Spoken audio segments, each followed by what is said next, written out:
है चुनाव जीतने का वो ये है कि फ्री बिजली, फ्री पानी। You are somebody who understands numbers. आप इंडियन रेवेन्यू सर्विस में रहे हैं, नंबर्स आपको पता है, टैक्स कलेक्शन कैसे होती है, टैक्स की रिक्वायरमेंट किन चीज़ों के लिए होती है।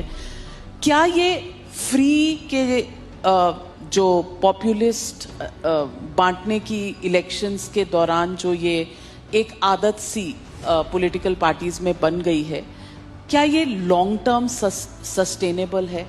क्या ये गुड पॉलिटिक्स है? बहुत अच्छी पॉलिटिक्स है, सबको करनी चाहिए। मैं आपको बताता हूँ क्यों। इसकी इकोनॉमिक्स भी समझाता हूँ आपको और इसकी पॉलिटिक्स भी समझाता हूँ आपको। सबसे पहली बेसिक बात, इन सारे मंत्रियों को और इन सारे एमएलएज को बिजली फ्री मिलती है। इनको जब बिजली फ्री मिलती है तो उसको फ्री भी नहीं बोलते, और जब जनता को, इनको 4-4 हज़ार यूनिट बिजली फ्री मिलती है महीने की, और मैं जनता को 200 यूनिट फ्री बिजली देता हूं तो इनको सबको तकलीफ होती है। क्यों? अगर इन मंत्रियों को जो फैसिलिटी मिलती है मैं अपनी जनता को देना चाहता हूं तो इनको क्यों तकलीफ होती है? इन सारे मंत्रियों को और एमएलएज और एमपीज का सारा इलाज का खर्चा फ्री है। कोई बीमार हो जाए इनके घर का सारा फ्री है। तो अगर मैंने अपने दिल्ली के लोगों का इलाज फ्री कर दिया तो इनको क्यों तकलीफ होती है? जो जो चीजें इन मंत्रियों को और इन संतरियों को मिलती है मैं अपने लोगों को देना चाहता हूं, नंबर 1। दूसरी चीज, अगर मैं, एक समय था जब मैंने सुना था कि राजनीति के अंदर एक समय था जब फ्री बांटते थे, और फ्री बांटने का पैसा कहां से आता था?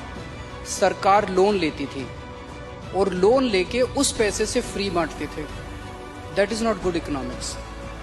अगर मैं, आपके पास जो पैसा है उस पैसे से, उसमें आपके टैक्स नहीं बढ़ा रहा, टैक्स उतना ही है, मैं घाटे में नहीं। आज दिल्ली सरकार पूरे देश में अकेली सरकार है जो फायदे में चल रही है, घाटे में नहीं चल रही। सीएजी की रिपोर्ट है 2019 की, उस रिपोर्ट में लिखा है हमारी सरकार बनने के पहले दिल्ली सरकार घाटे में चलती थी।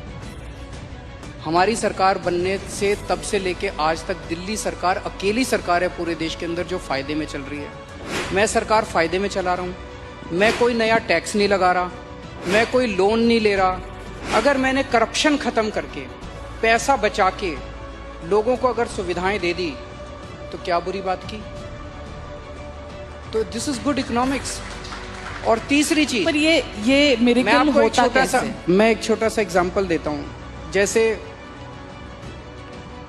ये फ्री दवाइयों वाला कैसे सिलसिला चालू हुआ, ये बड़ा इंटरेस्टिंग है। हमने एक फ्लाईओवर बनवाया, उस फ्लाईओवर की 325 करोड़ रुपए की एस्टिमेटेड कॉस्ट थी, वो शायद 200-250 करोड़ रुपए में बन गया, तो 125 करोड़ रुपए उसमें बच गए। कैबिनेट मीटिंग चल रही थी, हम लोग डिस्कस कर रहे थे, तो पता चला कि ये 125 करोड़ रुपए बच गए। हम ये डिस्कस कर रहे थे इस पैसे को कहाँ इस्तेमाल करें। तो मैंने कहा अगर हम सबका इलाज फ्री करना चाहें तो कितना खर्चा आएगा? So after 2-3 days they got back to me, they said 300-350 crore. So मैंने कहा ठीक है, इतना तो हम फ्लाईओवर बनाने में ही बचा लेंगे, इतना का पैसा। तो अगर मैंने फ्लाईओवर बचा के लोगों का इलाज फ्री कर दिया तो क्या बुराई है? मैंने सुना था कि एक मुख्यमंत्री हैं शायद गुजरात के, उन्होंने अपने लिए एक जहाज खरीदा 190 करोड़ रुपए का। मैंने लिए अपने जहाज नहीं खरीदा, मैंने दिल्ली की सारी अपनी माँ बहनों का डीटीसी बसों में किराया मुफ्त कर दिया, 150 करोड़ का खर्चा आया। बताओ क्या बुराई है? So good politics and good economics, ये कर रहे हैं हम लोग। तो आपके पास ये कौन सा ऐसा फॉर्मूला है जिससे आप फ्री में भी देते हैं फिर भी आपकी सरकार जो है वो घाटे में नहीं, फायदे में है? ईमानदारी, सही नियत, बस, और कुछ नहीं है। मैं बहुत छोटा हूँ, मेरा एक्सपीरियंस भी बहुत छोटा है, लेकिन मेरा 5-7 साल का सरकार चलाने का एक्सपीरियंस ये कहता है कि किसी भी सरकार में पैसे की कमी नहीं है। मैं ब्लैंकेट स्टेटमेंट दे रहा हूँ, किसी भी राज्य सरकार में और किसी भी केंद्र सरकार में पैसे की कमी नहीं है, नीयत की कमी है।